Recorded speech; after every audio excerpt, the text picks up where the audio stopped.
Welcome back to Special Report in Miami after President Trump delivered an economic speech here to the America Business Forum. Mr. President, thanks for being here. I want to talk to you about New York City real quick. You're a New Yorker. You famously kind of had a fight with Ed Koch back in the 70s and 80s as he was a mayor. He obviously wasn't a democratic socialist, as you call the mayor-elect Zoran MAMDANi a communist. But is there any part of you that looks at MAMDANi and says, it is good for you politically to have a big foil there that you're going to talk about for the next 3 years? You know, I'm so torn because I would like to see the new mayor do well because I love New York. I really love New York. When I left New York for Washington, New York was doing really well, but there were some bad signs. The bad sign was a guy named de Blasio. So the signs of de Blasio, that was the beginning, and it was bad. This one, we're going to look. For 1,000 years, communism has not worked. Communism or the concept of communism has not worked. I tend to doubt it's going to work this time. Did you see his victory speech? No, it's literally never worked. Yeah, I thought it was a very angry speech, certainly angry toward me, and I think he should be very nice to me. You know, I'm the one that sort of has to approve a lot of things coming to him, so he's off to a bad start. At one point he says, turn the volume up. So hear me, President Trump, when I say this. To get to any of us, you will have to get through all of us.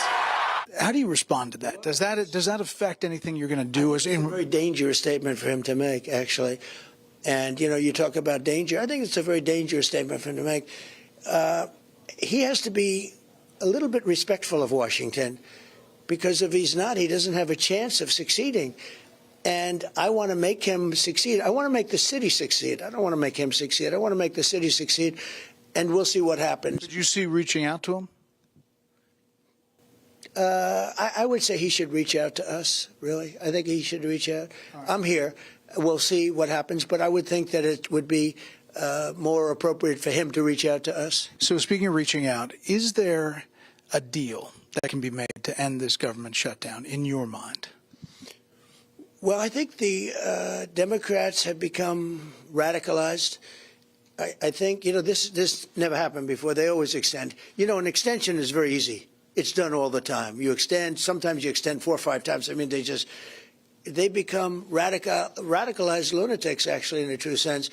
They should automatically extend, and we will make a deal as soon as they do. As soon as they do, we'll make a deal. There is a deal in the works that they're talking about, at least. Senator Susan Collins talked to the House, said if they pass the continuing resolution now, this Friday, they'll pass the military construction, the veterans bills, maybe even other bills, and that would get veterans their checks by Veterans Day Monday. Yeah. Would you support that? Well, I would look at it. I mean, I'm going to look at it. They should just extend it and work on it, and we ought to work on health care together, because Obamacare has been a disaster.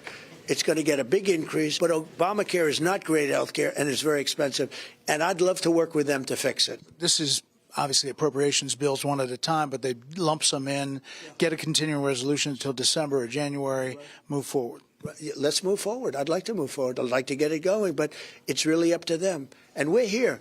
If they say yes, it's done, because we have already, you know, we have voted just about unanimously, almost unanimously, to move forward. We're ready to do it. A few more things. You said Republicans should get rid of the filibuster. Yeah. Based on what you said this morning, you don't really think the Democrats could never win the Senate again, right? No, I think that if we got rid of the filibuster, we would approve so many good things, common sense things, wonderful things, that it would be hard to beat us. If we don't, it's always going to be a slog. So I do say this. I would say absolutely, without question, I have no doubt in my mind, get rid of it. And the Republicans should do it. But they have a number of Republicans that don't agree. And you know what? It's a question. Do I want to lose my relationship with those Republicans that have been very good to me for a long period of time, that voted against the crooked Democrats on impeachment and everything else? Do I want to lose them over it? I think it's a very important point. Do you ever have people that are wrong, but you can't convince them? So do you destroy your whole relationship with them or not? I'd be close to losing it, but probably not. How worried are you about this Supreme Court decision on your emergency power on tariffs? The hearing today, a lot of people were trying to read through the tea leaves, what the justices were asking. Some were saying they were overly skeptical. You can't really do that in Supreme Court hearings, but how worried are you that they may unwind this thing?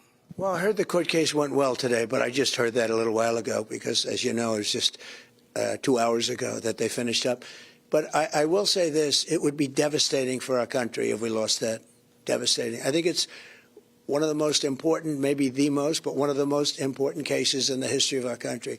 I think taking tariffs away so that we can have national security. So, as an example, President Xi, he hit us with the rare earths, and I hit him with a tariff, 100% tariff on top of all the other tariffs that you're paying.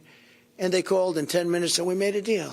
You're saying you're happy with what you came out of it. If I didn't have tariffs, we would right now, the entire world would be in a depression. Because, you know, that wasn't a threat against us. That was a threat against the entire world. I did this for the world.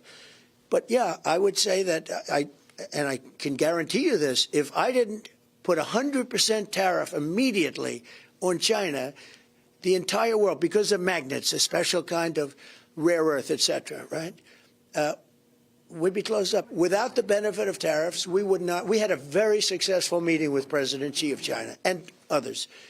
And without tariffs, that would not have taken place. Well, we appreciate the time. There's a lot going on all at once. I'd ask you about foreign policy, but I know you have to hit the road. So thank you so much. Thank you very much. Appreciate it. Appreciate it. Hey, Sean Hannity here. Hey, click here to subscribe to Fox News YouTube page and catch our hottest interviews and most compelling analysis. You will not get it anywhere else.